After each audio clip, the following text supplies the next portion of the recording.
हरिः ॐ।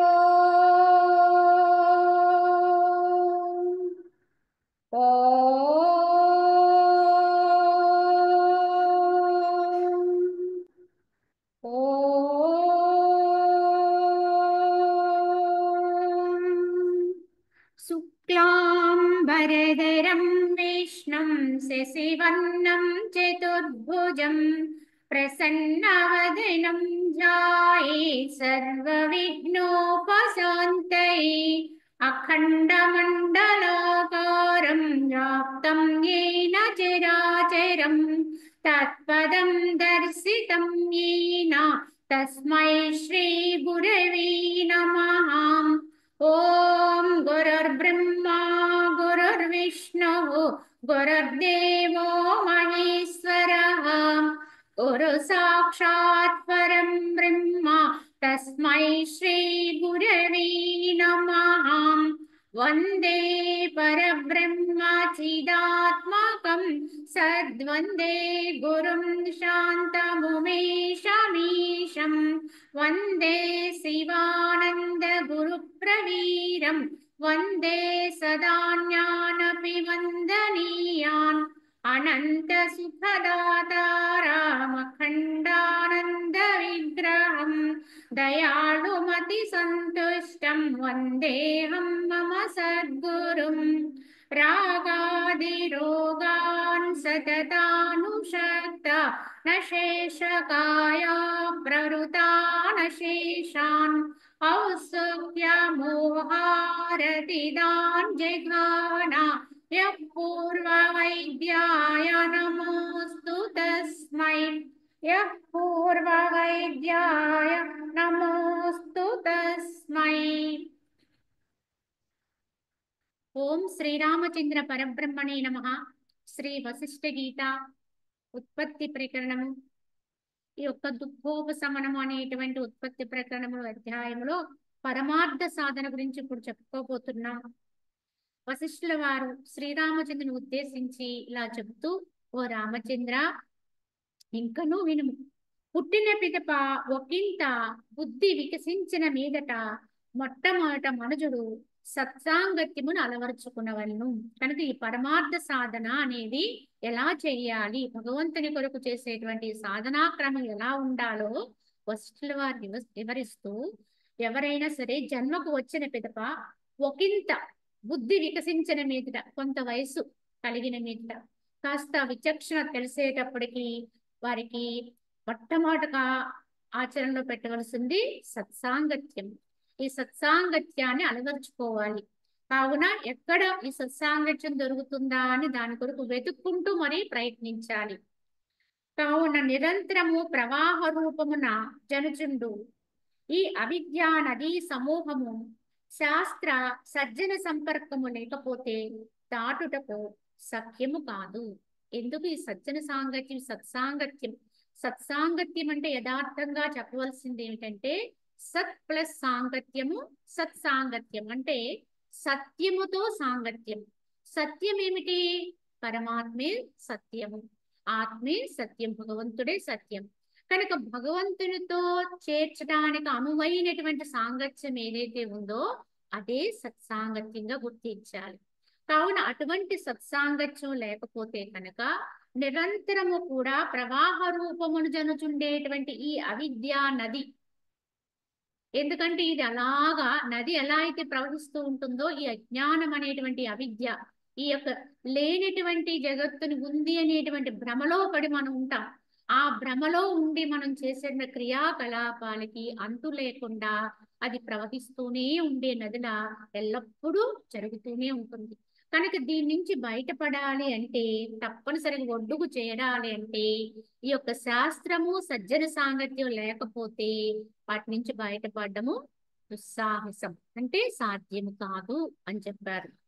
కనుక ఆ శాస్త్ర సజ్జన సంపర్కములచే వివేకము ద్వారా మనుజునకు ఏది త్యజింపదగినది, ఏది గ్రహింపదగినది అనే విచారణ మొదలవుతుంది. ఎందుకంటే ఈ శాస్త్రము సజ్జన సాంగత్యం ఈ రెండింటి యొక్క పరిచయం ఎప్పుడైతే ఏర్పడిందో దాని ప్రభావం చేత మనుజునికి ఏది గ్రహించాలి, ఏది విడిచిపెట్టాలి, ఏది సత్యం, ఏది అసత్యం, ఈ నిత్యానిత్య వస్తు వివేకం అనేటువంటి జ్ఞానం వాళ్ళకు వస్తుంది, వివేకం మేలుకుంటుంది. కావున అటు పిమ్మట వివేక వశమున క్రమముగా విచారణ అనేటువంటి రెండవ భూమికి ఎందుకు ప్రవేశిస్తారు. మనకి జ్ఞాన భూములుగా చెప్పినటువంటి మొట్టమొదటిది శుభేచ్ఛ అని చెప్పుకున్నాం కదా, అది ఈ సజ్జన సాంగత్యముతో శాస్త్ర సాంగత్యముతో తీరుతుంది. ఇక ఎప్పుడైతే ఈ వివేకం మేలుకుంటుందో వారిలో, ఏది నిత్యమో అనిత్యమని వివేకం మేలుకుంటుందో వారిలో విచారణ మేలుకుంటుంది, విచారణ మొదలవుతుంది. ఇది జ్ఞాన భూమికల్లో రెండవది. కనుక ఈ విచారణ అనేది సహజంగానే వారిలోకి ప్రవేశిస్తుంది. అప్పుడు ఉత్తమ జ్ఞానముచే నీచమైనటువంటి వాసనని త్యజించవలను, జగస్థితిని విచారించుచూ రాగా మనసు సూక్ష్మత్వమును పొందును. ఈ విధంగా ఉత్తమ విచారణ ఎప్పుడైతే జరుగుతూ ఉంటుందో ఈ ఉత్తమ జ్ఞానం వచ్చి నీచమైనటువంటి అల్పమైనటువంటి కూడనటువంటి వాసన ఏదైతే ఉందో వాటిని త్యజిస్తూ వెళ్ళిపోతాం, అంటే విడిచిపెడతాం. ఉండకూడనటువంటి భావాలే కావచ్చు, గుణాలే కావచ్చు, ఆలోచనలే కావచ్చు, ఏదైతే ఏ తీరైతే అది యథార్థము కాదో దాని నుంచి బయటపడుతూ నెమ్మదిగా వాటిని విడిచిపెడుతూ ఉంటాం. ఇప్పటి వరకు తెలియక వాటిని అనుసరించున్నాం, ఇప్పుడు తెలుసుకుని విచారణ చేసి వాటిని త్యాగం చేస్తూ విడిచిపెడుతూ వస్తూ ఉంటాం. కావున ఈ విధముగా ఉత్తమ జ్ఞానముచే నీచమైనటువంటి వాసనని త్యజిస్తూ జగస్థితిని విచారిస్తూ ఉంటాడు. ఈ జగత్ అంటే ఏమిటి, అసలు ఇది ఎలా ఉత్పన్నమైంది, ఈ జగద్ విషయాలు ఎటువంటివి, ఇవి ఎంతవరకు శాశ్వతము, ఇది ఎంతవరకు యథార్థము, ఇటువంటివన్నీ కూడా విచారణ చేస్తూ రాగా మనసుకి ఒక రకమైన సూక్ష్మత్వం ఏర్పడుతుంది, నిశితత్వం, నిపుణత్వం కూడా అనొచ్చు. దేన్నైనా సరే చక్కగా అవగాహన చేసుకోగలిగే స్థితి ఏర్పడుతుంది. అంటే లోతుగా ఉన్న సత్యాన్ని అర్థం చేసుకోగలిగేటువంటి యథార్థ స్థితి ఏర్పడుతుంది. ఎందుకంటే ఇప్పుడు మనము ఉన్న సత్యాన్ని ఉన్నట్టుగా తెలుసుకోలేకపోతున్నాం, కానీ మనసుకి విచారణ కలిగినప్పుడు సత్యాన్ని సత్యంగా గుర్తించగలిగేటువంటి జ్ఞానస్థితి ఏర్పడుతుంది. ఇది కావాలండి సాధకుడికి. జ్ఞానస్థితి ఎంత మందిలో ఉన్నా, ఎట్టి విధానములో ఉన్నప్పటికీ కూడా అక్కడ ఆ జ్ఞానం అనేది ఎప్పుడు పనిచేస్తూ ఉండాలి, ఇందులో ఉన్న సత్యాన్ని గుర్తించగలుగుతూ ఉండాలి. ఈ జగదృశ్యాల్లో ఉండేటువంటి ఈ రమ్యత్వం వెనక ఉన్నటువంటి అరమ్యత్వాన్ని గుర్తించాలి, అలాగే వాటన్నింటిలో అంతర్లీనంగా ఉన్న సత్యత్వ స్థితిని గుర్తించగలిగి ఉండాలి. ఆ విధంగా ఉండడమే మనసు యొక్క సూక్ష్మత్వ స్థితి, ఈ నిపుణత్వం వస్తుంది. అట్టి మనసు యొక్క సూక్ష్మత్వము చే జీవుడు మూడో భూమిక అని చెప్తున్నటువంటి తనుమానస అనేటువంటి భూమికలోకి ప్రవేశిస్తాడు. ఈ విధంగా ప్రయత్నం చేయగా చేయగా సూక్ష్మత్వాన్ని ఎప్పుడైతే పొందిందో దాన్ని తనుమానస అని కూడా అనొచ్చు. ఉన్నదాన్ని ఉన్నట్టుగా యథార్థంగా గ్రహించుకోగలిగే అవగాహన కలుగుతుంది. ఎప్పుడు యోగికి యథార్థ జ్ఞానం అనేది ఉంటుందో అప్పుడే అతడు నాలుగో భూమిగా చెప్పినట్టు సత్వాపత్తి అనేటువంటి భూమినందు స్థితిని పొందుతాడు. కనుక యోగికి యథార్థ జ్ఞానం స్పష్టత రావాలండి. కలిసిపోయినటువంటి రెండింటినీ విడదీయగలిగే విధానం తెలియాలి, సుస్పష్టం అవ్వాలి. పాలు నీళ్లు కలిసి ఉంటే అది రెండు కలిపేస్తే ఎవరికి కూడా దాన్ని విడదీయటం సాధ్యం కాకపోవచ్చు. కానీ హంస అది పాలన మాత్రం గ్రహించుకుని నీటిని వదిలేస్తుందట, కనుక దానికి హంస అని పేరు పెట్టారు. అంటే యథార్థాన్ని గ్రహించి అసత్యాన్ని త్యాగం చేస్తూ విడిచిపెట్టేస్తుంటుంది. పాలను స్వీకరిస్తుంది, పనికిరాని నీటిని అంటే సారము లేనటువంటి వాటిని బయటకు వదిలేస్తుంది. ఇది హంసకు మాత్రమే ఉందంటే నిపుణత్వం. కనుకనే ఎవరైనా మహనీయులు ఉన్నతమైనటువంటి జ్ఞానం కలిగి ఉన్న వారిని హంసలుగానే వర్ణిస్తారు, పరమహంసలు. ఎందుకంటే హంసకి విడదీసే స్వభావం స్పష్టతగా కలిగి ఉంటుంది కనుక వారిని పరమహంసలు అంటారు. యోగానంద పరమహంస, శివానంద పరమహంస, రామకృష్ణ పరమహంస, ఇలా మనకి మహనీయులందరినీ కూడా పరమహంస పరమహంస అని చెప్తారు. ఎందుకని అంటే వాళ్ళకి ఈ సత్యాన్ని సత్యంగా గుర్తించుకోగలిగేటువంటి ఆ యథార్థ తత్వం అనేది వాళ్ళకి అనుభవంగా అర్థమవుతుంది, ఆ సూక్ష్మత్వం వచ్చేస్తుంది. కనుక విడదీసి అసారమైన దాంట్లో ఉండేటువంటి సారాన్ని పట్టుకుంటారు, సారహీనాన్ని వదిలేస్తుంటారు. అలా ఈ జగత్తునంతటినీ కూడా వ్యాపకమై ఉన్నటువంటి అంతర్లీనంగా ఉన్నట్టు అంతర్యామిగా ఉన్నటువంటి సత్యత్వాన్ని గుర్తిస్తారు. కనిపిస్తున్న దృశ్యాన్ని పట్ల మోహాన్ని వదిలేస్తారు. అది సత్యం కదని తెలుసుకుంటారు. ఈ విధమైన నిపుణత్వం కలిగి ఆ నిపుణత్వం చేత సత్యమునందు వాళ్ళకి యథార్థమైన నిష్ట ఏర్పడుతుంది. ఇదే సత్వాపత్తి అని కూడా చెప్తారు జ్ఞాన ప్రముఖుల్లో. ఈ విధమైన జ్ఞానము ద్వారా ఎప్పుడైతే వాసనలు సన్నగిల్లుతాయో అప్పుడు మనుజుడు అసంశక్తుడు అని చెప్పబడతాడు. ఎప్పుడైతే సత్యమనందు వారికి యథార్థ అవగాహన వచ్చేసిన నిష్ట కలిగిందో ఇంకా నాకు అన్నీ కూడా విడిచిపెట్టగలిగింది తెలిసింది, పట్టుకునేది తెలిసింది కనుక దేన్ని ఆశ్రయించాలో దాన్ని ఆశ్రయించాం. ఆ ఆశ్రయించిన దాన్ని ఎప్పుడైతే నిష్టగా నిశ్చలంగా ఎప్పుడైతే మనము పట్టుకుని ఉంటామో దాన్ని సత్వాపత్తి అంటే మిగతా అన్నింటి పట్ల కూడా ఆసక్తి అనేది చన్నగిల్లిపోతుంది. దేని పట్ల కూడా సంసక్తి ఉండదు, వేటిని పట్ల కూడా మోహం ఉండదు, రాగం ఉండదు, ద్వేషం ఉండదు, ఏముండదు. యాదాలాపంగా చూస్తూ ఉంటాడు క్రియలన్నిటినీ. దీన్ని అసంశక్తి అని కూడా అంటారు. కావున అనగా అసంశక్తి అనేటువంటి మనకి ఇది జ్ఞాన భూమికల్లో 5వ భూమిక చెప్తారు. కనుక ఆ యొక్క భూమిక అనేది సహజంగా వారికి ఆచరణలోకి వచ్చేస్తుంది. చూడండి, ఇవన్నీ మనకి భూమికలు పేర్లు ఇవన్నీ పెట్టారు మహనీయులు మనకు అర్థం అవడం కోసం. కానీ వీటికి ఏ పేర్లు అవసరం లేదండి, స్థితులు మారుతూ ఉండడమే.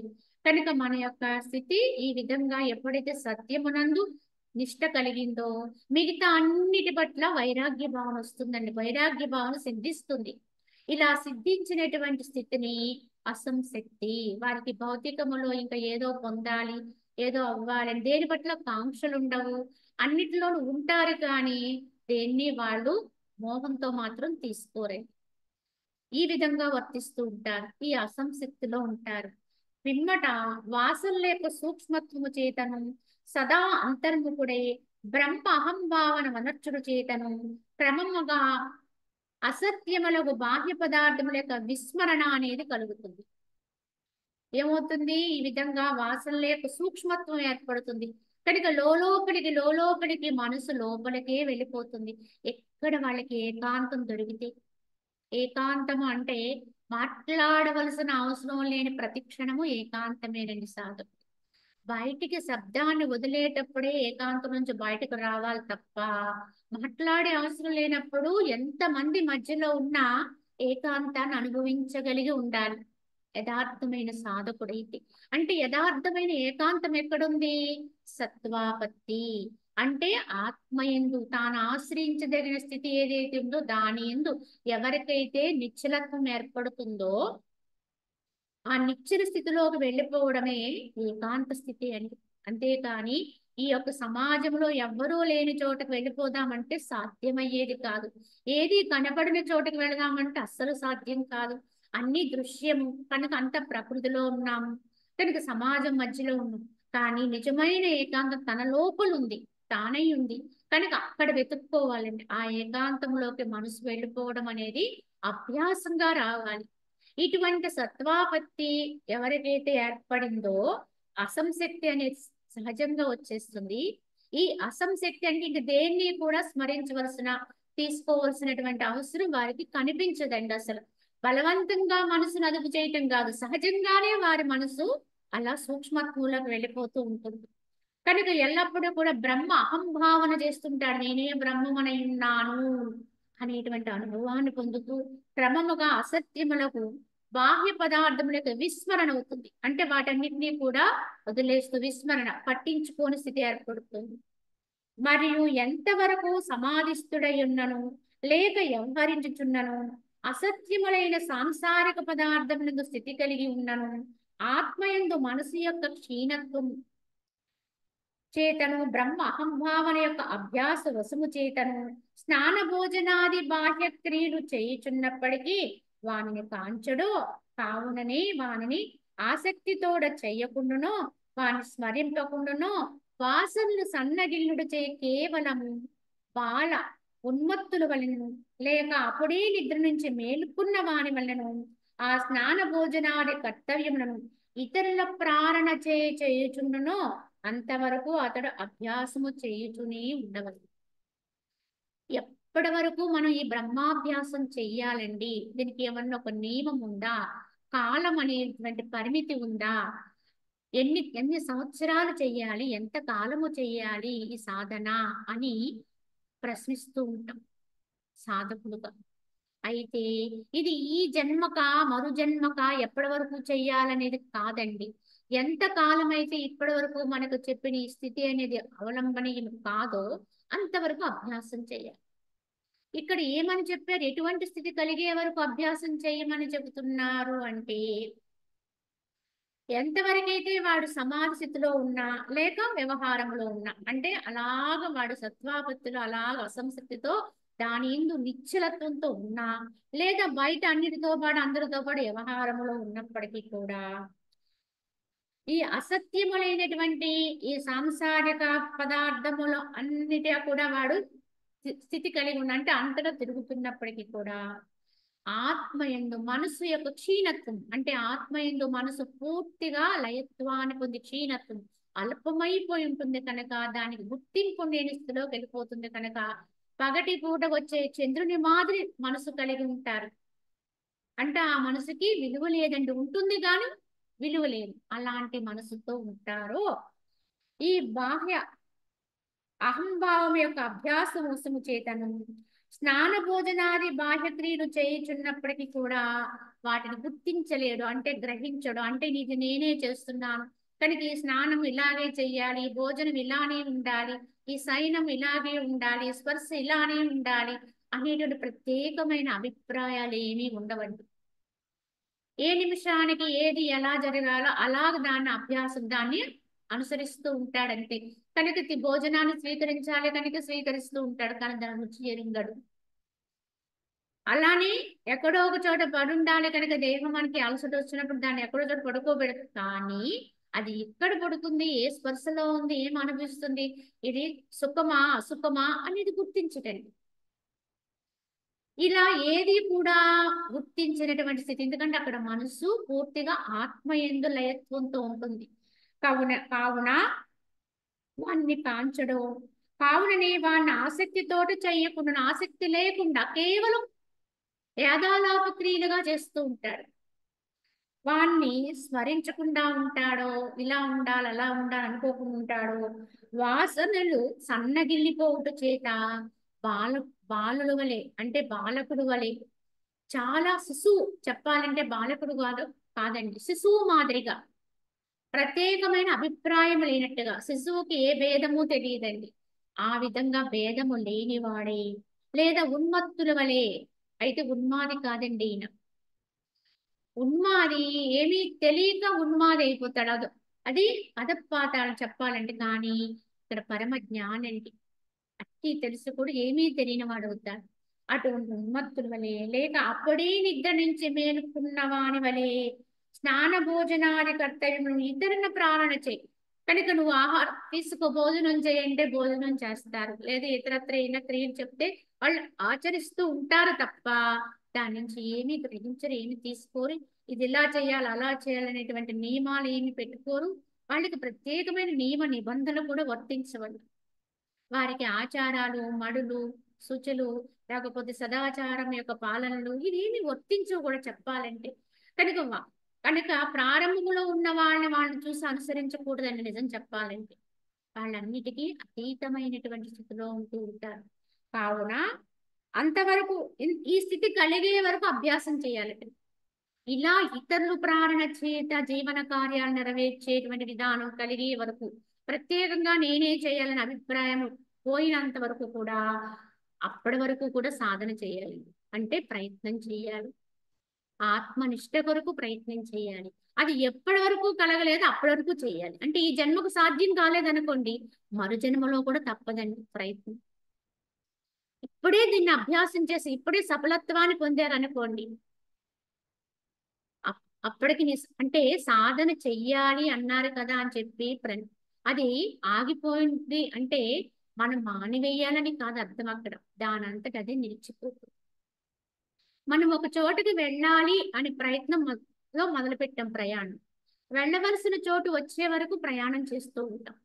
కానీ ఆ ప్రదేశాన్ని చేరుకున్న తర్వాత ఆ ప్రయాణం అనేది సహజంగా నిలిచిపోతుంది. ఎందుకంటే మనం రావాల్సిన చోటికి వచ్చేసాము కావున. అన్నట్టుగాని ఈ సాధనా అభ్యాసం కూడా సాధకుడిలో కూడా అలా నిలిచిపోతుంది. ఇంక పొందేది కానీ, తెలుసుకోవాల్సింది కానీ, గ్రహించవలసింది కానీ ఇంకేమీ లేదు కనుక వారికి ప్రత్యేకమైన అభిప్రాయం ఏది ఉండదు. కనుక వారు పరమ శాంతులై ఉంటారు. దేని కొరకు కూడా ఆరాటపడేటువంటి స్థితి ఉండదు ఇంకప్పుడు. పరమ నిశ్చలత్వం. ఎక్కడున్నా ఒకటే వాళ్ళకి. పలానా చోటుకి వెళితేనే ఇలా ఉంటాం, పలానా చోటుకు వస్తే ఉండదు, ఇది మంచి ప్రదేశం, ఇది చెడ్డ ప్రదేశం, లేకపోతే ఇది సజ్జనుల యొక్క ఉండేది, దుర్జనులు ఉండేది అనేది ఏం కాదండి. వారి స్థితి అనేది వారి యొక్క సహజ సిద్ధం అయిపోతుంది అది. కనుక ఎక్కడున్నా, ఎండల్లో ఉన్నా, ఏకాంతంగా ఉన్నా, పలువురితో ఉన్నా ఒకే విధంగా ఉంటారు. ఈ స్థితి ఏర్పడే వరకు కూడా మనం ఇంకా ప్రయత్నం చేయవలసి ఉంది, చెయ్యాలి అనేది గ్రహించాలి. ఈ విధంగా అప్పుడు యోగి సూక్ష్మతమైనటువంటి బ్రహ్మముతోడ ఏకీభావము పొందే చిత్తము కలిగిన వాడే పైన తెలిపినటువంటి లక్షణములన్నీ కలిగి పదార్థాభావనైన ఆరో భూమికను పొందుతాడు, అధిరోహిస్తాడు. ఎప్పుడైతే యోగికి ఈ స్థితి ఏర్పడుతుందో తాను దేహంతో అనుభవించే వాటి యొక్క అనుభవం లేకుండా అయిపోతాడు. ఏ యొక్క సుఖాన్ని అనుభవించినా ఆ సుఖము యొక్క అనుభవం వారికి తెలియదండి. ఏ బంధాన్ని వారు ఆ బంధాల వల్ల వచ్చేటువంటి భావాన్ని వారు పొందరండి. మనసు అక్కడ ఏ రకమైనటువంటి చపలత్వంతో ఉండదు. కనుక ఇది ఈ పదార్థం కనుక నాకు ఇష్టం కనుక అని అక్కడ దాని పట్ల ప్రియత్వం పొందదు. ఇంకోటి కాదు కనుక నా ప్రియత్వాన్ని పొందదు. వీళ్ళు నా వాళ్ళు కనుక అని చెప్పేసి ఆ ఎక్కడో ఆ బంధములో ఉండే ఆనందాన్ని అనుభవించదు. కాదు అనుకుని దాని పట్ల ఉండేటువంటి ఇంకొక రకమైన శత్రుభావన కానీ వేరే భావన కానీ ఉండదండి. ఈ విధమైనటువంటి స్థితి కలిగే వరకు కూడా సాధన చెయ్యాలని చెప్పారు. ఈ స్థితి కలిగితే యోగి ఈ సూక్ష్మతమైనటువంటి బ్రహ్మముతోట ఏకీభవిస్తూ ఉంటాడు. నిరంతరము కూడా ఏకీభవించేటువంటి దాంతో కలిసిపోయే స్థితిలో ఉంటాడు. అటువంటి చిత్తము కలిగిన వాడే పైన తెలిపిన లక్షణములు కలిగి అప్పుడు ఎప్పుడైతే యోగి ఉంటాడో వారికి పదార్థ అభావన అంటే ఏ పదార్థం గురించినటువంటి ఏ భావన లేని స్థితి. ఇదే మనకి జ్ఞాన భూమికల్లో ఆరోదిగా చెప్పారు, పదార్థాభావని అని. అదే విధముగా మనుజుడు బ్రహ్మమునందు లీనమైనటువంటి చిత్తము కలవాడి కొన్ని సంవత్సరముల వరకు అట్లా అభ్యసించి ఇతరుల ప్రాణుల చేత దేహక్రియలు నిర్వర్తించుకుంటూ బాహ్య క్రియలు ఆచరిస్తున్నప్పటికీ ఆయా పదార్థముల భావనను పూర్ణముగా త్యజించియే వేయదు.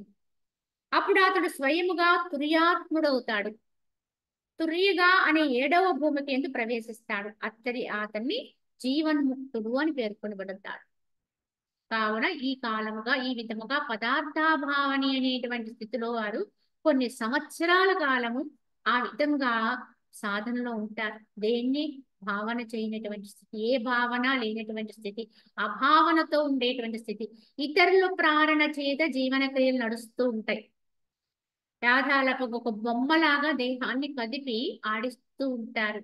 కానీ లోపలంతా కూడా పరమాత్మతో నిండిపోయి ఉంటారు. ఆత్మ భావనతో ఆత్మస్థితితో ఉంటారు. కావున ఇటువంటి స్థితిలో వారికి తురియాతీత స్థితి, తురియగ స్థితి అనేది ఏర్పడుతుంది. ఈ తురియగా అనేది 7వ భూమిగా చెప్పారు మనకి. ఈ తురియగ స్థితికి వచ్చిన వారిని జీవనముక్త స్థితి అని కూడా అంటారు. అంటే వాళ్ళు జీవించి ఉన్నారు, మోక్షాన్ని అనుభవిస్తూ ఉంటారు. అట్టి జీవన్ముక్తుడు ప్రాప్తించిన దాని గురించి సంతోషించడు, ప్రాప్తింపని దాని గురించి దుఃఖించడు. ఏ విచారము కోరిక లేనివాడే కేవలము సంప్రాప్తించిన దాన్ని మాత్రము అనువర్తిస్తూ ఉంటాడు. ఇదే మనకి భగవద్గీతలో ఈ జీవన్ముక్తుల లక్షణాలని స్థిత ప్రజ్ఞ లక్షణాలుగా చెప్పారు. కనుక ఇటువంటి స్థితం ప్రజ్ఞలో స్థితమైన వాడు స్థిత ప్రజ్ఞ. ముక్తిని పొందిన వాడు అంటే జీవించి ఉండగానే ముక్తిని అనుభవించిన వాడిని జీవన ముక్తుడు అంటారు. వీరిరుడు ఒకటేనండి. కనుక వీరికి ఉండే లక్షణాలు కూడా ఒకలానే ఉంటాయి. కావున వీరి ప్రాప్తింపని దాని గురించి ఏమి ఆలోచించరు, ప్రాప్తించిన దాని గురించి ఆలోచించరు, దాన్ని ద్వేషించరు. ఏదొస్తే దాన్ని స్వీకరిస్తారు, దాన్ని అనుసరిస్తూ ఉంటారు అంతే తప్ప ప్రత్యేకంగా ఏది కోరరండి. ఓ రామచంద్ర, నీవును అత్యంత చిత్త నైర్మల్యము చేతను జ్ఞాతవ్యమును ప్రత్యేగాత్మను లెస్సగా తెలుసుకుంటువి. ఏలయన్నా ప్రాపంచిక వ్యవహారములన్నింటి యందు నీకు విరక్తి ఉదయించినది మరియు వాసనలు సన్నగిల్లివి. రామా, నువ్విందుకు అర్హుడవై ఉన్నావు ఇప్పుడు. ఎందుకంటే సహజంగానే నీకు వైరాగ్యయుక్తుడివై ఉన్నావు నువ్వు. కావున ఈ యొక్క దృశ్య ప్రాపంచిక విషయాల పట్ల నీకు వైరాగ్య భావన కలగడం అనేది చాలా గొప్ప విషయం. కనుక ఇటువంటి భూమికల్ని ప్రాప్తింప చేసుకోవడానికి నీకు సదా నీకు అర్హత ఉంది, అర్హుడువై ఉన్నావు. కావున ఓ రామచంద్ర, నీవు సమాధిస్థుడువై ఉండవు లేక లోక సంగ్రహార్థము వ్యవహారం చెయ్యి. నీవు దుఃఖరహితమగు ఆత్మవు కాబట్టి ఎన్నడూ హర్షశోకాన్ని మాత్రం పొందకు. కనుక నువ్వు సమాధిస్థుడుగా ఉండు లేదా లోక వ్యవహారం చేయి, రాజ్యాన్ని పరిపాలన చేయి, కానీ ఏనాడు కూడా దుఃఖాన్ని, హర్షాన్ని అంటే హర్ష శోకాన్ని పొందవద్దు అన్నారు. అంటే మరి ఇంత తెలుసుకున్న శ్రీరాముడు మనకి రామాయణ కథలో ఎన్నో మారులు ఆయన దుఃఖించినట్టుగా, రకరకాల పాత్రల్లో ఆయన జీర్ణించినట్లుగా మనకి అనిపిస్తూ ఉంటుంది రామకథ తెలిసిన వాళ్ళకి. కానీ ఆయన దేవుడయ్యాడు, ఆయనకు ఆలయాలు కట్టారు. మరి ఎందుకండి అంటే ఎప్పుడు పాత్ర ధర్మంగా ఎలా ఉండాలో అలా ఉండి చూపించాడు ఆయన. ఈ పాత్రని అనుసరించి ఏమి నటించాలి, కనుక ఈ పాత్రతో ఏం మాట్లాడించాలి, ఆ సన్నివేశానికి తగినట్టుగా ఈ జగత్తులో ధర్మపూర్వకమైనటువంటి నడవడిక కలిగిన వాడు ఎలా వర్తించాలి, అలా ఆ విధంగానే దేహాన్ని ఆడించి పాడించి అంటే అనిపించి మాట్లాడించి వర్తింప చేసినటువంటి వాడు శ్రీరాముడు. కావుని అన్నీ తెలిసి ఏమీ తెలియని వాడుగా ఉన్నాడైనా, అంటే భగవంతుడుగా ఉండి కూడా ఆత్మస్థితి అర్థమయ్యి కూడా ఏమీ తెలియని మానవుడులా వర్తింపు చేశాడట దేహాన్ని. రామాయణ కథలో రాముని యొక్క విధానం ఇది. కానీ కృష్ణావతారములో భగవంతుడుగా మరి కృష్ణుని యొక్క ఆ యొక్క దేహముతో ఆ పాత్రను ధరించి వచ్చినప్పుడు భగవంతుడనేటువంటి స్మృతి కలిగి ఆ స్మృతిని ఎరుకులో ఉంచుకుని ఆ ఎరుకుతోటే వర్తించాడు. అంటే నేను భగవంతుడనేటువంటి స్థితిలోనే ఆయన వ్యవహారం జరిగింది. ఈ రెండు అవతారాలకి ఉన్న వ్యత్యాసం ఇదిగా చెప్తారు. ఇక్కడ మరిచినట్లుగా బయటికి నటించి వ్యవహారం చేశాడు, అక్కడ ఎప్పుడు కూడా స్ఫురణలో ఉండే తాను భగవంతుడుగా అని ఎప్పటికప్పుడు దాన్ని వ్యక్తం చేశారు ఆయన. కానీ ఏ అవతారములైనప్పటికీ కూడా భగవంతుని తత్వాన్ని సుస్పష్టంగా ఏ యొక్క దేహంతో ప్రస్ఫుటం చేసుకోగలుగుతారో వారెవరైనా భగవత్ స్వరూపులే. కనుక భగవదంశతో వచ్చిన వారు అంటే ఆ భగవంతుని యొక్క తత్వాన్ని ఎక్కడైతే సంపూర్ణముగా, ఎందుకంటే వారు కూడా అనేక జన్మల ముందు ఎంతో పరిపక్వత కలిగినటువంటి విధానంలో సాధకులై ఉండొచ్చు, మహనీయులై ఉండొచ్చు.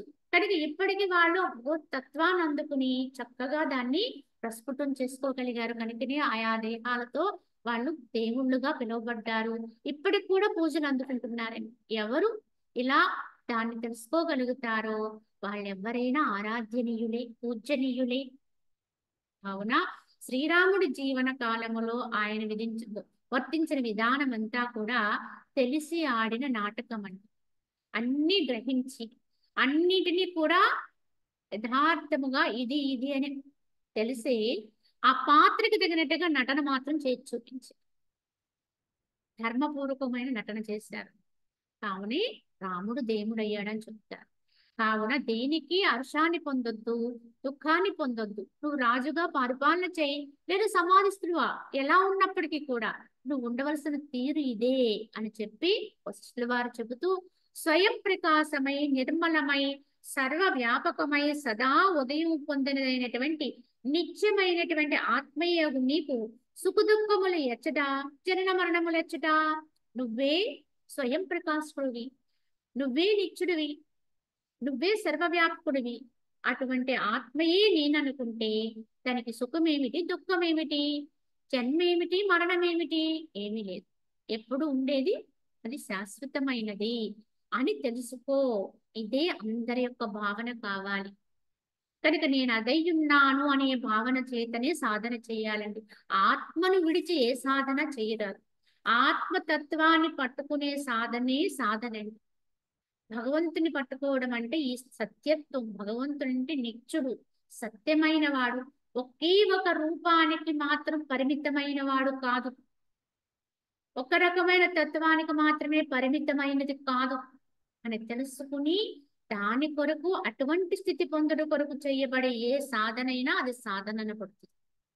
దాని కొరకే ప్రయత్నం చేయాలి. నిన్ను నీవుగా అదిగానే తెలుసుకోవాలి. నీవు ఆత్మస్వరూపుడు ఒకటిచే, రెండవ వస్తువే లేనివాడొకటిచే బంధురహితుడవుతావు. ఇంకొకళ్ళు ఎవరైనా ఉంటే నేను తప్ప ఇంకొకటి ఏమీ లేదు. ఆత్మ నేను అనుకున్న వాడికి, ఆత్మే నేను అనుకుంటే సర్వము నేనే. కనుక నాకంటే ఇంకొకటి ఏది లేదు. ఉన్నది ఆత్మే, అదే సర్వము నిండి ఉన్నది. ఇంకా మరి నాకు బంధువు ఎవరండి? ఇంకొకళ్ళు ఎవరన్నా ఉంటే వాడు నాకు బంధువు అవుతాడు, ఇంకొకడు నాకు శత్రువు అవుతాడని చెప్పొచ్చు. కానీ ఉన్నది నేనే, ఏకం ఒక్కటి. కనుక ఇక్కడ బంధురహితుడు. అట్లే రహితుడవ ఆత్మ ఆత్మీయ ఉన్నను నీవేళ బంధువుల దుఃఖముల గురించి శోకిస్తున్నావు. అసలు బంధువే లేడు, ఉన్నది నువ్వే, నేనే, పుణ్యము లేదు. మరి అసలు బంధువే లేని వాడికి బంధువులకు వచ్చిన దుఃఖాల గురించి నువ్వెందుకు దుఃఖిస్తున్నావు? నాకు వీడు బంధువు, నాకు వీడు పలానా అవుతాడు, వారు పలానా అవుతారు, వాడికి కష్టం వచ్చింది, బాధ వచ్చింది అని చెప్పి కదా మనం దుఃఖపడుతూ ఉంటాము.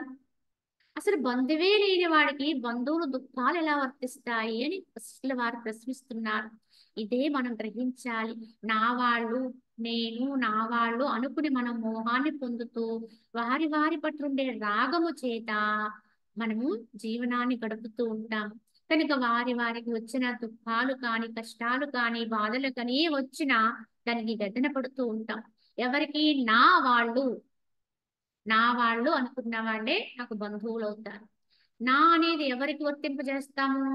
దేహమే నేను అనుకుంటాం కనుక ఈ దేహానికి సంబంధించిన వాళ్ళు నా వాళ్ళు అనుకుంటూ దానికి సంబంధించి వచ్చినటువంటి కష్ట నష్టాన్ని మనం తీసుకుంటూ వెదలకి పాలవుతూ ఉంటాం. కానీ యథార్థంగా ఆలోచిస్తే ఇక్కడ ఉన్నది ఆత్మ ఒక్కటే అన్నారు. అన్ని దేహాలు, రూపాలు కూడా ఈ ప్రకృతి సిద్ధంగా జగత్తులో, ఈ మాయా జగత్తులో ఏర్పడ్డాయే తప్ప వాస్తవానికి ఏ రూపము యథార్థము కాదన్నారు. కనుక ఉన్నది ఒకటే ఆత్మ అన్నారు. కనుక నా వాళ్ళు, నీ వాళ్ళు అనే వ్యత్యాసం లేకుండా అందరిలో ఉన్నది ఆత్మే కనుక ఆత్మకు ఏది బాధ లేదు, దుఃఖము లేదు, బాధింపబడు దేని చేత కూడా. కనుక ఎవరైనా నా వాళ్ళు అవ్వచ్చు, ఇతరులు కావచ్చు, ఎవరు బాధపడిన విధంగా ఆలోచిస్తే అది దేహానికి వర్తిస్తుంది. ఇంకా లోతుకెళితే మనసుకు వస్తుంది. అది కూడా ఎవరు చేశారో, ఎలా చేశామో దాన్ని ఆ దేహముతో, మనసుతో అనుభవించాలి. కానీ లోపల ఉన్నటువంటి ఆత్మకు ఈ బాధలేం వర్తించు అని చెప్తున్నారు. అలాగే మనకే కాదండి, ఎవరికైనా ఇంతే. కనుక నా వాళ్ళు అనుకునే వారికి వచ్చిన బాధలు కూడా వారి దేహానికి, వారి యొక్క మనసుకు మాత్రమే ప్రభావితం చేయగలదు తప్ప వారి లోపల ఉన్నటువంటి నేనైన ఆత్మను ఏమీ ప్రభావితం చేయలేదు. కానీ మనకుండే జ్ఞానం అంతవరకు వెళ్ళకపోతేనే ఈ బాధలన్నీ. మనకుండే జ్ఞానములో మనం ఆత్మతత్వాన్ని అందుకోగలిగితే వారిలో ఉన్నది కూడా ఆత్మే కదా, నేనే కదా, కనుక నాకు ఎట్టి బాధ లేదు కదా, ఆత్మకు ఏ బాధ లేదు కదా అని ఎవరికి వచ్చిన బాధని దుఃఖించవలసిన అవసరం రాదు. కానీ అంతవరకు వెళ్ళలేక దేహపరంగా ఉన్నంత వరకు కూడా ఇతరులు కూడా దేహాలే అనుకుంటాం. ఇతరుల రూపాలు కూడా పలానా వ్యక్తి నాకు పలానా అవుతాడు, పలానా రూపం నాకు పలానాది అవుతుంది అనుకునే భావన మోహంలో ఉంటాం కనుక ఆ బాధలన్నిటినీ తీసుకుంటాం. జీవన పర్యంతము కూడా మనకొచ్చిన బరువును మనమే దించుకోలేకుండా ఉన్నాం. ఇతరుల బరువును కూడా మొయ్యాలని చూస్తామని. ఎందుకంటే ఈ జన్మకి బరువును దించుకోవడానికి వచ్చాం మనం. కర్మశేషాలుగా మనతో వచ్చినటువంటి కర్మ మూటలనే బరువులు వాటిని దించుకుని వాటిని లేకుండా చేసుకొని నిశేషం చేసుకోవడానికి వచ్చిన జన్మ ఇది. కానీ ఆ బరువును దించుకోవడానికి బదులు ఇంకా ఎవరెవరి బరువుల్లో ఎత్తుకునే ప్రయత్నం చేస్తాం. అన్నిటికీ మనమే అనుకుంటాం. నేను లేకపోతే వీళ్ళు ఏమైపోతారో అనుకుంటాం. ఎవరు లేకపోయినా, ఎవరు ఉన్నా, ఏం చేసినా జరగవలసింది జరుగుతుంది. ఇది అర్థం చేసుకుని ఈ ధైర్యాన్ని పొందగలిగితే ఈ యొక్క బంధ మోహాలు కూడా మన నుంచి దూరం అవుతాయి. కనుక ఇవి అంతర్గతంగా మనకు మనమే విచారణ చేసుకుని మనకు మనమే నివృత్తి చేసుకోవాలండి యథార్థంగా. కనుక ఎవ్వరి పట్ల ఉండేటువంటి బాంధవ్యమైనప్పటికీ కూడా క్షణికమేనండి, అశాశ్వతమే. ఈ జన్మకు మాత్రమే పరిమితమైన బంధాలు ఇవి. కనుక వాటిని గుర్తించి వారిలో ఉన్న ఆత్మని గుర్తించి, ఆత్మ అనేది నిత్యం కనుక దేహపరంగా వచ్చిన బాధలు ఎవరి వాళ్ళు అనుభవించాలి కనుక నువ్వు చేయగలిగితే వారికి వచ్చిన ఆ బాధల నుంచి వారు బయటపడే ఉపాయాన్ని వాళ్ళకి తెలియజేయి. వారికి ఆత్మధైర్యాన్ని ఇవ్వు. నువ్వు ఆత్మవే కానీ దేహానివి కాదు కదా, కనుక నీకు వచ్చినటువంటి ఈ దుఃఖాన్ని తేలిగ్గా తీసుకో, కనుక దాన్ని వదిలే అనేటువంటి జ్ఞానాన్ని వారికి ఇవ్వగలిగితే వారికి వచ్చిన దుఃఖాన్ని వాళ్ళు పోగొట్టుకోగలుగుతారు, దాంట్లోంచి బయటపడగలుగుతారు. అంతేకాని వచ్చిన ప్రతి దుఃఖాన్ని నేను కాద్దాము, నేను తీసేద్దాము, నాకు వాళ్ళు పలానా అవుతారు కనుక, నా బిడ్డలు కనుక అనే మోహంలో ఉన్నాం అనుకోండి, వాళ్ళు మునిగిపోతారు, వాళ్ళతో పాటు వెనక ఉన్న వాళ్ళు మునిగిపోతారు. ఇవాళ జగత్తంతా కూడా ఈ బంధమోహాలకి లోనయ్యే వర్తిస్తుంది. నిజం చెప్పాలంటే నాకొచ్చిన బాధ కంటే కూడా నా వాళ్ళకు వచ్చిన బాధల్ని విశేషంగా తీసుకుంటున్నాం, తీసుకుని క్రమంగా అందులో ఆ బాధని పంచుకుంటున్నాం అనుకుని దాంట్లో మునిగిపోతున్నాము. కనుకని ఈ జ్ఞానాన్ని కనుక వారికి ఇవ్వగలిగితే, అందుకే బాల్యావస్థ నుంచి కూడా మన పిల్లలకి మనం చెప్పుకోవాల్సింది ఏమిటంటే వాస్తవ జ్ఞానం. ముందు మనకి అది ఉంటే దాన్ని అది వాళ్ళకి ఇవ్వగలుగుతాం. కనుక వాళ్ళకి ఏదైనా కష్టం వస్తే ఎదుర్కోగలిగే స్థైర్యాన్ని ఇవ్వాలి. అంతేగాని వెనకాలంటే నేను ఈ కష్టాన్ని తీసేస్తాను, ఈ దుఃఖాన్ని పోగొట్టేస్తాను అన్నట్టుగా అన్నారనుకోండి, వాళ్ళకి మనం హాని చేసిన వాళ్ళం అవుతాం. కనుక వాళ్ళ దుఃఖాన్ని వాళ్ళే పోగొట్టుకునే మందు చెప్పాలి, ఔషధం, విధానం, యుక్తి అది తెలియజేయాలి తప్ప వెనక నేనున్నానన్నట్టుగా నువ్వు దేహభావనతో ఉన్నంత వరకు కూడా వాళ్ళు బయటపడలేరు, మనము బయటపడము. ఈ సత్యాన్ని గుర్తించి ప్రతి వాళ్ళకి, జన్మకు వచ్చిన ప్రతి వాళ్ళకి కూడా యథార్థ జ్ఞానం తెలియాలండి. చిన్నపిల్లలు వీళ్ళకి అవసరం లేదు అనేది కాదు, ప్రతి ఒక్కరికి అవసరమే. ఇది పరమ సత్యం అండి, ఇది జీవిత రహస్యం. ఇది తెలుసుకున్నవాడు ఎవడైనా సరే ఉత్తముడు అవుతాడు. ఎప్పటికైనా సరే ఎంత కష్టపడైనా సరే వాడు ఏదో రకంగా జీవితంలో తప్పనిసరిగా నెగ్గుతాడండి, అన్నిటిని అధిగమిస్తాడు, ఓర్చుకోగలుగుతాడు. ఆ యొక్క స్థితిని కల్పించాలి మన బిడ్డలకి. అంతేగాని ఏదొస్తే దాంట్లో వాళ్ళని పక్కన పెట్టేసి మనం మోసేద్దాము అన్నట్టుగా అయిపోతే రేపొద్దున వాళ్ళని మనం పాడు చేసిన వాళ్ళం. కావున వాటికి మనం ఇవ్వగలిగితే ఆత్మజ్ఞానాన్ని ఇవ్వండి, యథార్థ జ్ఞానాన్ని కలగజేయండి. కనుక స్వయంలో వాళ్ళు అన్నిటికంటే గొప్ప వాళ్ళు మీరు అని ఆ యొక్క గొప్ప స్థితిని వారికి అందజేయండి. అదే వాళ్ళకి ఆ వ్యక్తిత్వ వికాసం అంటే అక్కడి నుంచే వస్తుందండి. ఇలా మనం అర్థం చేసుకోగలిగితే మనం మనంగా బయటపడొచ్చు, తద్వారా ఎందరో దీని నుంచి బయటపడగలుగుతారు. కావున బంధువేనైనప్పుడు బంధువులు కూర్చుని దుఃఖాల గురించి ఏడుస్తున్నావు ఎందుకు రామా అన్నాడు. అర్జునుడు కూడా ఇదే ప్రశ్నించాడు శ్రీకృష్ణుడు. అసలు నువ్వు ఎవరు అనుకుంటున్నావు? నా బంధువులు వాళ్ళని చంపేస్తాను, వీళ్ళు చంపేస్తాను అంటున్నావు. ఇందులో నువ్వు ఎవరిని చంపుతావు? అసలు ఎవరున్నారు ఉండడానికి? అన్ని రూపాలే కదా, లోపల ఉన్న ఆత్మ నువ్వేం చేయలేవు కదా, ఎవరిని చంపుతావు నువ్వు అని ప్రశ్నించాడు ఆనాడు కృష్ణుడు. నేను చంపుతున్నాను అంటున్నావు. నువ్వెవరివి? చంపడానికి నువ్వెవడివి? చావడానికి వాళ్ళెవరు? కనుక చచ్చేది లేదు, చంపబడేది లేదు, చంపేవాడు లేదు అని అక్కడ ఒక రకమైన సత్యాన్ని వెల్లడి చేశారు. ఇది గ్రహించుకోవాలి. కనుక జగత్తులో ఇక్కడ చంపడం అంటే అది అర్థం అవ్వడం కోసం చెప్పారు. కానీ యథార్థముగా ఏ క్రియ జరిగినా, ఏది జరిగినా అదంతా కూడా ఈ యొక్క యాదృచ్ఛికంగా అంటే ఈ దేహపరంగా ఏమేమి జరగాలో, ఏమేమి రావాలో ఈ అనుభవాలనేవి తప్పవండి. వాటిని ఎంత తీసివేద్దామన్నప్పటికీ కూడా అనుభవిస్తేనే పోతాయి తప్ప అనుభవించకుండా మనం తప్పించుకోలేమండి ఎవ్వరమైనప్పటికీ కూడా. ఇది గమనించి గుర్తించి వర్తించాలండి. కావున భస్మీభూతము ఈ దేహము పృథివ్యాధి పంచభూతముల యొక్క పరమాణువుల సమూహమే అవుతుంది. సరే, ఈ దేహం వరకు తీసుకుందాం. తీసుకుంటే ఇది భస్మం చేస్తే అంటే దీన్ని కాలిస్తే భస్మం అయిపోతుంది. ఎందువల్ల భస్మం అవుతుంది అంటే దీంట్లో కాలే గుణం ఉందండి. భస్మం అవ్వగలిగేటువంటి దహన గుణం ఉంది కనుక దీన్ని దహింప చేస్తే దహనం అవుతుంది.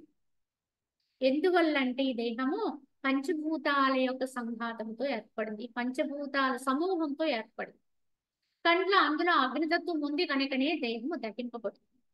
అది దేశకాలముల భేదముచే అన్య రూపమున పరివర్తనమును పొందుచున్నది కాబట్టి అట్టి అచేతనమగు వస్తువు శోకార్హము కాదు. సరే, బంధువులు లేనప్పుడు బంధువు గురించి దుఃఖించే పని లేదు. కొన్ని దేహము గురించి ఏడుస్తున్నావా అంటే ఈ దేహం అంతా కూడా పంచభూతాల యొక్క సమూహంతో ఏర్పడింది, మళ్ళీ అది పంచభూతాల్లోనే కలిసిపోతుంది కనుక అది దేశకాలముల భేదము చేత కనుక కాలాలు మారుతున్న కొలది దాంట్లో భేదాలు అంటే దానికి తారతమ్యాలు వచ్చేస్తుంటాయి. శిశువుగా పుట్టినప్పుడు అది నవీనంగా వింటుంది, కొంతసేపటి కొంతకాలానికి అది మళ్ళీ కొద్ది ఎదిగింది, పరిపక్వత వచ్చింది, కొంచెం ముందుకెళ్ళేటప్పటికి చక్కగా తయారైంది. కానీ మళ్ళా అదే దేహం కొంతకాలానికి కృషించిపోతుంది. నువ్వెంతో సౌందర్యంగా ఉంది అని ఎంతో దాన్ని చూసి మోహపడిపోయిన ఆ దేహమే కొంతకాలానికి అది కృషించిపోయి తద్వారా అది అది జీర్ణత్వాన్ని పొందుతూ ఉంటుంది, జీర్ణత్వ స్థితికి వెళ్ళిపోతుంది. ఏదైతే మోహంతో ఇంతకాలము దాన్ని మోహించామో, దాని సౌందర్యం చూసి ఎంతో గొప్పగా అనుకున్నామో అదే కొంతకాలానికి అసహించుకునేట్టుగా తయారవుతుంది. ఈ సుందరమైన దేహము లోపల ఎవ్వరు కూడా ఇష్టప్రియంగా చూసేటువంటి వస్తువు ఏదీ లేదండి. ఇది మనము గమనించుకోవాలి. కనుక దేహం యొక్క విధానము ఇలా ఉంది. కావున కాబట్టి అట్టి అచేతన వస్తువు దానికోసం ఏడుస్తున్నావా అంటే అది ఏడవటానికి దాంట్లో ఏమి లేదు. అది పంచభూతాల కలయిక, అన్ని కలిపారు, కలిపి అది ఒక బొమ్మగా తయారైంది. మళ్ళీ దాన్ని దహనం చేశారనుకోండి ఆ పరమాణువులన్నీ విచ్ఛిన్నమైపోతాయి. కనుక భూమి నుంచి వచ్చింది భూతత్వం, భూతత్వంలో కలిసిపోద్ది, వాయుతత్వం వాయుతత్వంలో లీనమైపోద్ది, అగ్ని అగ్నిలో, జలము జలములో, మన్ను మన్నులో, ఇలా విచ్ఛిన్నమై ఇది ఒక జడం. ఒక మట్టి బొమ్మను తయారు చేయాలన్నా మనకి ఎన్ని అవసరమే. ఎందుకంటే మన్ను తీసుకుంటాం, నీటిని చేరుస్తాం, ఆ రెండింటిని కలుపుతాం, ఆ కలిపిన దాన్ని అగ్నిలో పెట్టి కాసేపు కాలుస్తాం, అప్పుడు అది గట్టి పడుతుంది. ఈ గట్టి పడేటువంటి తత్వములో దాంట్లోకి ఆకాశతత్వం కూడా వస్తుంది, వాయుతత్వం, ఇలా అన్ని కలిస్తే ఒక బొమ్మ అయింది. నిజానికి మన యొక్క బొమ్మ కూడా అటువంటిది. మళ్ళీ విచ్ఛిన్నమైపోతే దేంట్లోంచి వచ్చింది దాంట్లోనే కలిసిపోతుంది. ఈ దేహము గురించి బాధపడుతున్నావా అంటే దేహం గురించి కూడా బాధపడడానికి ఏమీ లేదు, అది ఎలాగో విచ్ఛిన్నమైపోయేది, అది మట్టి బొమ్మే కావున అది శోకారము కాదు. ఇప్పుడు ఆత్మ గురించా అంటే ఇక ఆత్మయో దానికి నాశనం లేదు, దానికి భయము లేదు, దానికి మరణము లేదు, జన్మ లేదు.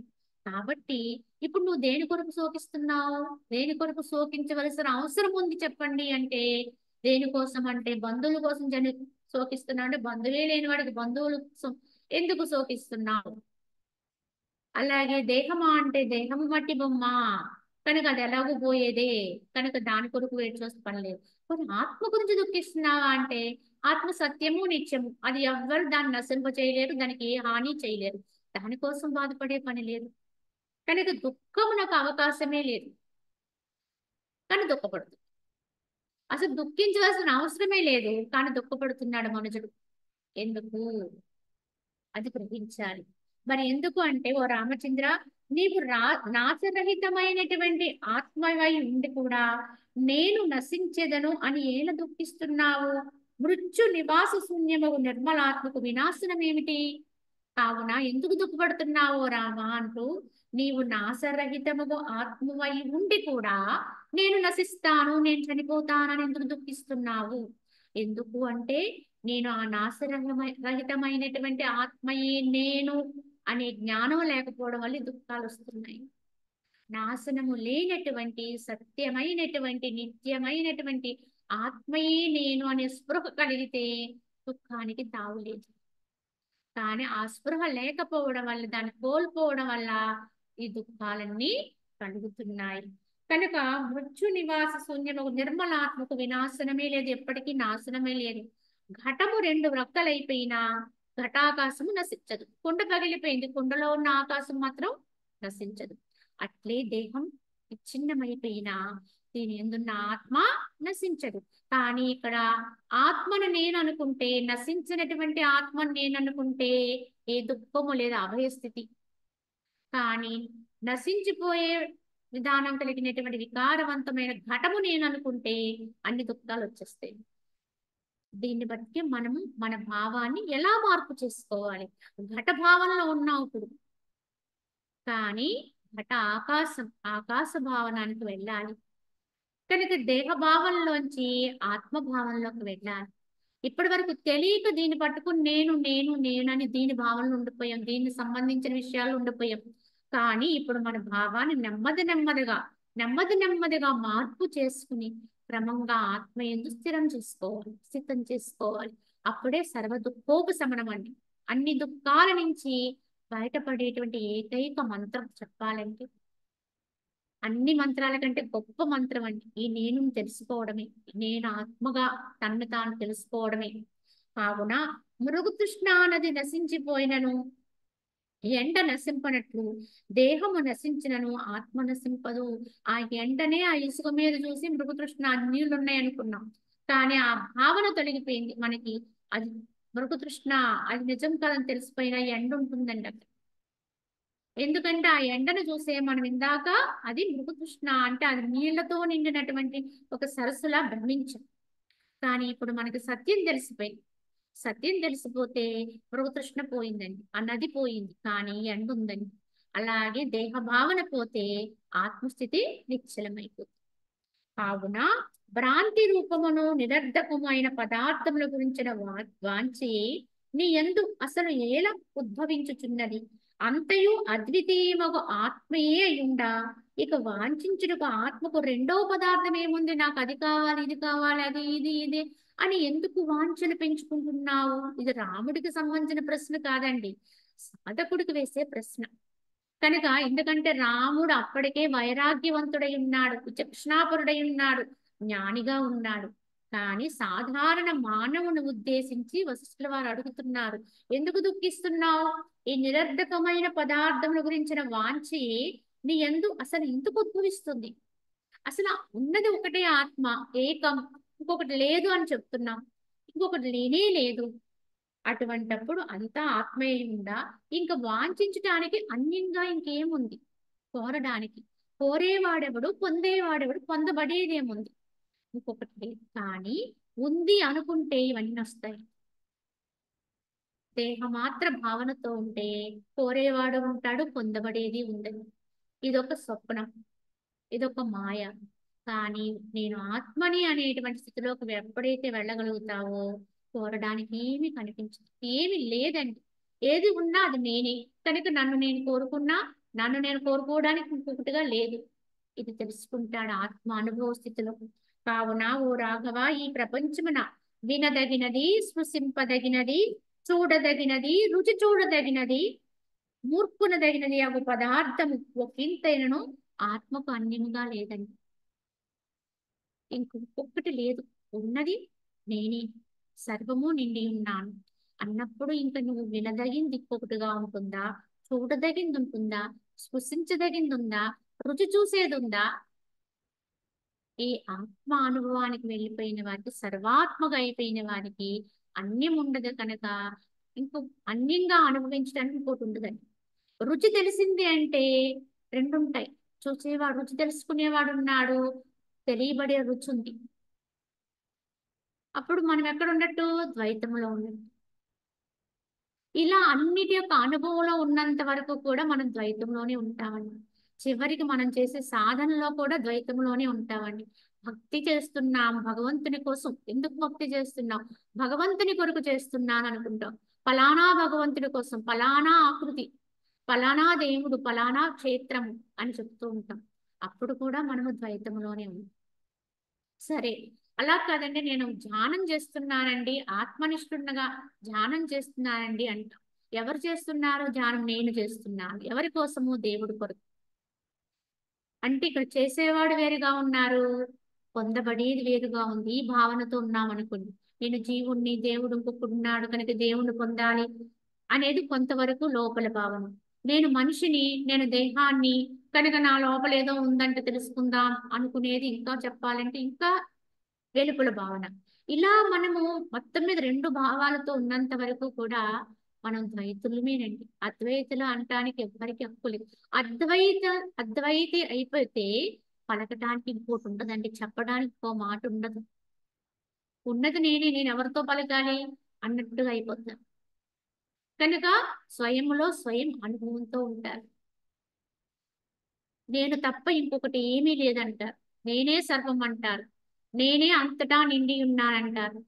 ఇది జ్ఞానపూర్వకమైన వాక్యండి. నాకంటే గొప్పది మరొకటి లేదు అని ఒక మాట చెప్పామంటే అది ఇద్దరు చెప్పొచ్చు. ఇద్దరు చెప్పారు. ఒకరన్నారు, నేనంటే నేనే, నాకంటే అన్యం ఇంకేమీ లేదు, నేను సర్వమై ఉన్నాను, నేనే సర్వము అని చెప్పారు. ఇంకొకరున్నారు పక్కన, నేను చాలా గొప్పవాణ్ణి, అందరికంటే గొప్పవాణ్ణి, అన్నిటికంటే గొప్పవాణ్ణి, కనుక నాకంటే గొప్పవాడు ఇంకొకడు లేడన్నారు. వీరిద్దరు చెప్పిన మాట ఇంచుమించు వినడానికి ఒక్కలానే ఉంది. పక్క పక్కనే ఉన్నారు. చూడ్డానికి కూడా ఇద్దరికి ఒకే రకమైన ఇంచుమించు శారీరక అవయవాలన్నీ ఒకలానే ఉన్నాయి. కానీ వీరిద్దరూ పరస్పర విరుద్ధంగా ఉన్నారండి. అందులో ఒకరు పరమ జ్ఞాని, ఒకడు పరమ మూర్ఖుడండి. వారిద్దరూ అదే చెప్పారు కదండి. అంటే ఇద్దరు అదే చెప్పారు కానీ ఇద్దరిలో ఉండే స్థితి ఇక్కడ వ్యత్యాసం అండి. ఒకడు జ్ఞానిగా ఉండి ఆత్మ అనుభవంలో ఉండి తాను ఆత్మ అయిపోయి ఆ స్థితిలో ఉండి నేనే సర్వము ఎక్కడి నుంచి పలికాడు? ఆత్మ నుంచి. అది కూడా బహు తక్కువ మాటలతో వస్తుంది, అవసరార్థం ఎప్పుడైనా. కనుక నాకంటే అన్యము లేదు, నేనే సర్వము నిండి ఉన్నాను, నాకంటే గొప్పది లేదు అని ఇదే గీతా వాక్యాలు అవుతాయండి. మహనీయులు అక్కడ ఆ స్థితిలో ఉండి పలికితే అదే భగవద్గీత అండి, అదే గీతా వాక్యం. ఇలా మహానుభావులు ఎన్నో మాటలు పలికారండి. ఎవరు పలికారో వారిని వారి పేరుతో వారి గీత అని చెప్తారు ఇప్పుడు. ఇలా మనకి చాలా గీతలు ఉన్నాయండి. అష్టావకరి గీత, రుభు గీత, దత్త గీత, శివ గీత, ఇలా చాలా ఉన్నాయి. అందులో భగవద్గీత ఒకటి. కనుక ఆ పేర్లు ఎవరు? సాయి గీత, ఇలా చాలా చెప్తారు. మరి వీళ్ళందరూ చెప్పినప్పుడు వాళ్ళు ఏం చెప్తున్నారు? నేనే భగవంతుణ్ణి, నేనే సర్వము అని చెప్తారు. చెబితే అది అహంకారమా అంటే అది అహంకారం కాదండి. వారు ఎక్కడుండాలో అక్కడుండి పలికారు. కనుక ఆ మాట సత్యము, పరమ యథార్థము. ఆ స్థితిలో ఉండి పలికారు కనుక అయితే మనం అర్థం చేసుకోవాలి. ఫలానా వ్యక్తి పలికారు కనుక ఫలానా గీత అంటూ కూడా సరిపోదండి అది. అప్పుడు వారు ఉండే స్థితి నామరూపాలకి అతీతమైన స్థితి. తాము భగవంతుడిగా ఉండి చెప్పిన వాక్యాలండి.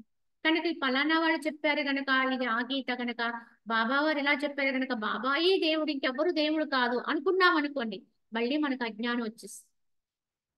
దత్తుడు చెప్పాడు కనుక దత్తుడే దేవుడు, కనుక దత్త భక్తులే భక్తులు, ఇంకెవరు కాదండి అన్నారనుకోండి, మళ్ళీ అజ్ఞానమే, అంధకారమే. వారు పలికిన స్థితిని అర్థం చేసుకోవాలి. అలాగే శ్రీకృష్ణుడు పలికాడు కానీ కృష్ణ గీత అనొచ్చు, కానీ అక్కడ ఆయన భగవద్గీత అన్నారు. ఎందుకంటే ఆయన పరిపూర్ణమైన భగవతత్వంలోని చెప్పినటువంటి వాక్యం అది భగవద్గీత. కృష్ణుడుగా చెప్పలేదండి, అసలు కృష్ణుడు చెప్పలేదు నిజం చెప్పాలంటే. ఆ యొక్క దైవత్వమే ఆ మాట ఆ దేహములోంచి అలా పలికింది. ఏ మహనీయులైన ఇలానే వర్తిస్తారండి. యథార్థానికి ఎవ్వరము కూడా పాత్రధారులమే కాదు, సూత్రధారులు కాదండి. దేహాన్ని అక్కడ ఒక సమిధగా, ఒక పనిముట్టుగా వాడాలే తప్ప ఆ శబ్దం బయటకు రావడానికి అది ఒక పనిముట్టు అంతే. వాక్యం వారిది కాదండి. ఇలా వచ్చినటువంటి వాక్యమే పరమ సత్యం. కనుక వారు పరమజ్ఞానులు. ఇంకొకడు పక్క నుండి పలికారండి అదే మాట, నాకంటే గొప్పవాడు ఇంకొకడు లేడు, నేను అందరికంటే గొప్పవాడిని అని చెప్పాడు. వాడెక్కడున్నాడు? దేహభావనతో ఉండి నేను పలానా వ్యక్తిని, పలానా ఇది, కనుక నాకు పలానా ఉన్నాయి, నాకు పలానా బంధుబలం ఉంది, లేదా ఇంకా ధన బలం ఉంది, లేదా ఆ బలం ఉంది అన్నట్టుగా వాడు చెప్పిన భావాలు ఉంటాయి చూడండి, మాటలు ఉంటుంది.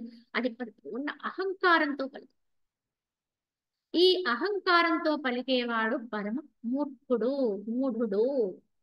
తనది కాని దాన్ని పట్టుకుని దానికి వర్తింపచేసి అది నేను ఇది నేను అంటున్నాడు చూడండి, వాడంతటి మూర్ఖుడే లేడు.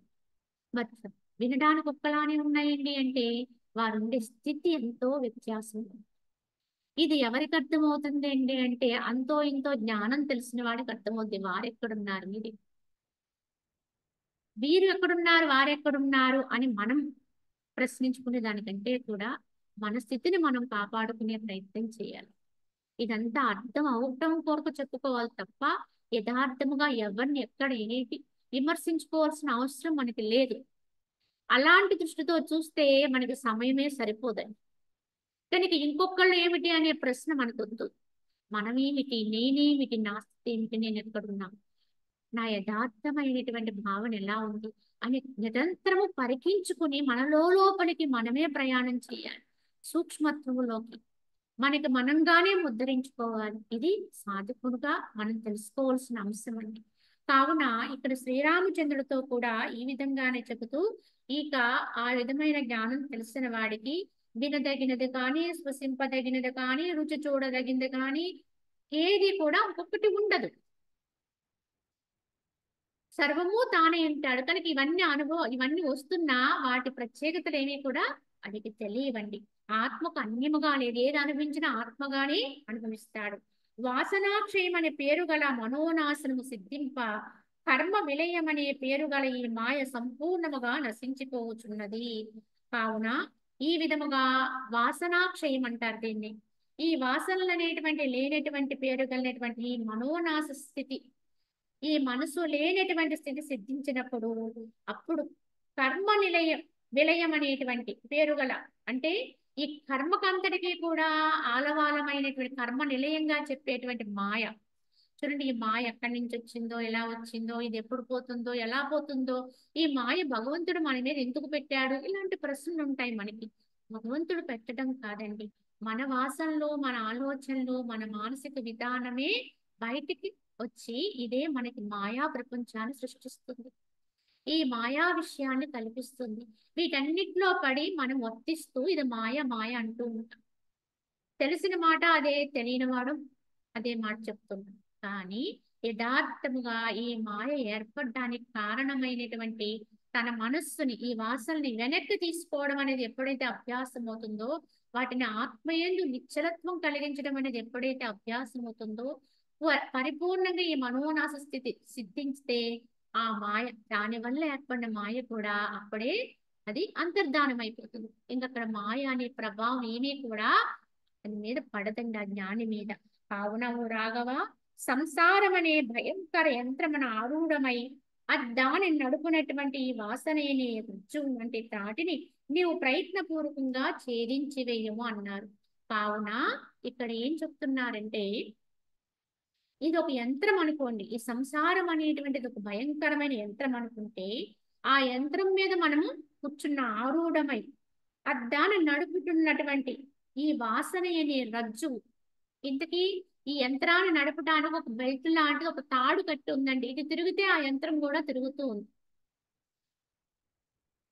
ఇప్పుడు మనకి దాని నుంచి విడువడాలి అంటే ఆ తాడు కనుక ఆగిపోతే, తెగిపోతే ఇంతకీ ఆ తాడు ఏమిటి? అదే ఈ యొక్క వాసన అయినటువంటి తాడు. మన యొక్క మనసు నుంచి వెలువడేటువంటి వాసన అంటే ఆలోచన, తలంపు, సంకల్పం ఏదైనా అదే. కనుక అది ఎంతవరకు సాగుతుందో ఈ సంసారం అనే యంత్రం కూడా తిరుగుతూనే ఉంటుంది. దాని మీద ఆరూఢమై మనం తిరుగుతూనే ఉండాలి, దానితో పాటు తిరుగుతూనే ఉండాలి. కానీ అది ఆగాలి అంటే, ఆ మాయా సంసారం ఆగాలి అంటే ఈ తాడు తెగాలి. ఈ తాడు అంటే వాసనే కనుక దాన్ని ఎవడైతే ఛేదిస్తాడో వివేకం చేత వాడికి ఆ తాడు తెగిపోతే, అంటే వాసన అనేది ఆగిపోతే ఈ మాయా ప్రపంచం అంతా కూడా నిలిచిపోతుంది. కనుక నిలపవలసింది ఎవరండి అంటే భగవంతుడు వచ్చి నిలపాలండి అంటారు. భగవంతుడు ఎక్కడో బయట నుంచి వచ్చి మనకి ఈ సంసార విచ్ఛేదనం చేయడండి, అంతరములోంచి పుట్టాలండి. ఈ సంసార విచ్ఛేదనం చేసుకోగలిగే స్థితి అంతరములోంచి పుట్టి మనలోనే మనమై ఉన్నటువంటి సత్యం ఏదైతే ఉందో, భగవంతుడు ఎవరైతే ఉన్నారో ఆ భగవంతుని యందే మనసును నిలిపి ఇతరత్ర దాని నుంచి వెలువడేటువంటి వాసనలనే తాడులు కనుక మనము లేకుండా నిర్మూలన చేసుకోగలిగితే, ఆత్మనిష్ట కలిగితే అప్పుడు ఈ యొక్క మాయా సంసారం హతమైపోతుందండి. అంతేగాని బయట ఎవరో మన మీద ప్రయోగము చేయలేదు, అలాగే మనం దీని నుంచి విడువడింప చేయలేరండి. కావున ఈ వాసన తెలియబడనిచో మహామోహమును కలగజేస్తుంది. తెలియబడితే అనంత సుఖమును బ్రహ్మమును సంప్రాప్తింపచేయండి. ఇంతకీ ఈ వాసనే మనసు అండి. ఈ మనసు తెలియబడలేదనుకోండి, దాని యొక్క స్థితి అర్థం కాలేదనుకోండి, అది మహామోహాన్ని కలుగజేస్తుంది. మనం ఇంకా ఇంకా బయటికి అది లాగుతూ ఉంటుంది. కానీ అదే మనసుని మనం ఎరుక కలిగి ఉంటే, సత్యములో నిలపగలిగితే, కనుక యథార్థం ఏంటో దానిందు నిశ్చలం చేయగలిగితే అదే మళ్ళీ మనకు బ్రహ్మత్వాన్ని ఇస్తుంది. కనుక మనం ఉద్ధరించేది మనసే, అధోగతి చేసేది మనసే. కనుక మనసును ఉద్ధరించుకోవాలని మనసు కొరకు సాధనలు చెయ్యాలి. ఈ సాధనలన్నీ కూడా మనసును నిశ్చలం చేయడం కొరకే. ఆత్మ ఆత్మగానే ఉంది, దేహం దేహంగానే ఉంటుంది. మధ్యలో వచ్చినటువంటి ఈ మనసే అనిశ్చలం. కనుక అది చంచలమై ఉంటుంది. కనుక ఊగుతూ ఉంటుందండి, డోలాయమానం. దేహానికి ఆత్మకి మధ్యలో అది డోలాయమానం ఊగుతూ ఉంటుంది. కానీ ఇటువైపు వచ్చినప్పుడు ఇది సంసారం అనేటువంటి విధానంలోకి వెళ్ళిపోతుంది. కావున భౌతికంలోకి వస్తే కనుక అది అంతరములోకి వెళితే ఆత్మానుభూతి దగ్గరగా వెళ్తుంది. అది దానికి అర్థం అవ్వాలి. అర్థమయ్యి అది రెండో వైపు ఒకటో మానివేసి ఆత్మయందు ఎప్పుడైతే నిశ్చలమవుతుందో అప్పుడు అది మళ్ళీ ఉద్ధరించగలుగుతుంది. కావున ఈ వాసనారూపముకు మనసు బ్రహ్మము నుండి ఏతించినదై లీలాపూర్వకముగా ఈ సంసారమును అనుభవించి తిరిగి బ్రహ్మమును స్మరించి బ్రహ్మములోనే విలీనమైపోతుంది. ఇంతకీ ఈ వాసన అనేటువంటి ఈ మనసు ఎవరండి అంటే ఇది ఎక్కడి నుంచి పుట్టిందండి అంటే బ్రహ్మము నుంచే పుట్టిందట. భగవంతుడి నుంచే పుట్టింది, ఆత్మ నుంచే పుట్టింది. కనుక నాలో ఆత్మ ఏదైతే ఉందో దాని నుంచి వచ్చినది మనసు.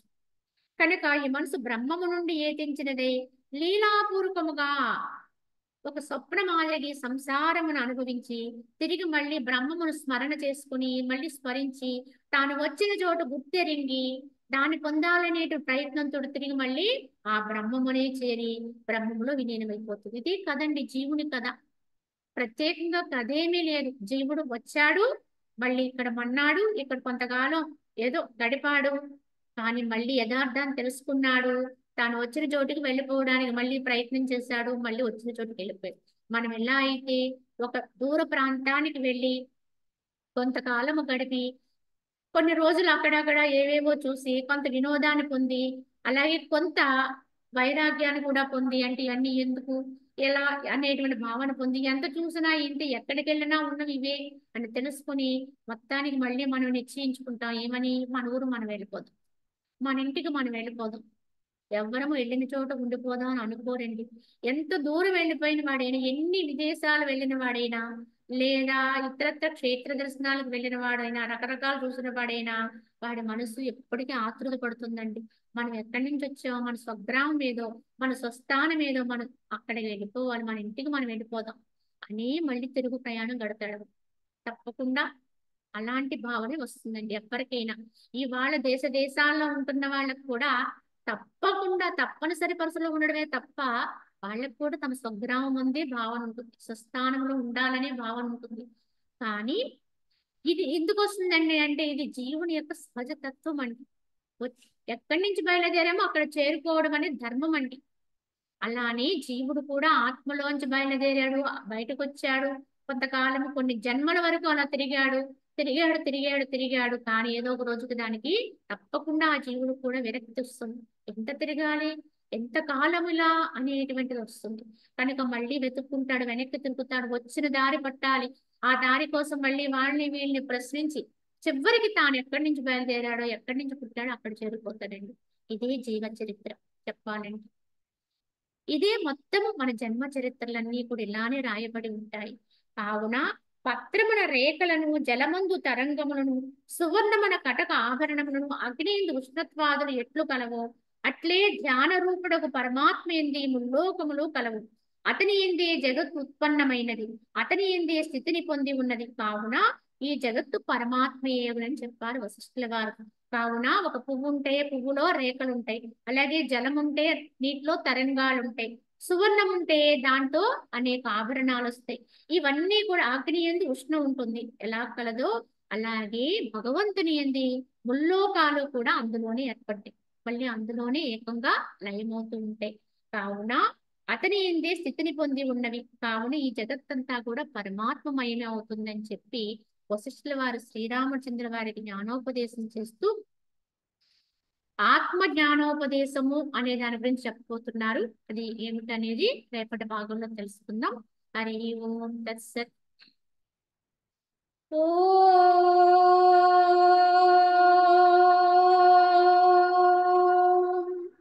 असतो मा सद्गमय तमसो मा ज्योतिर्गमय मृत्योर्मा अमृतङ्गमय। ॐ शान्ति शान्ति।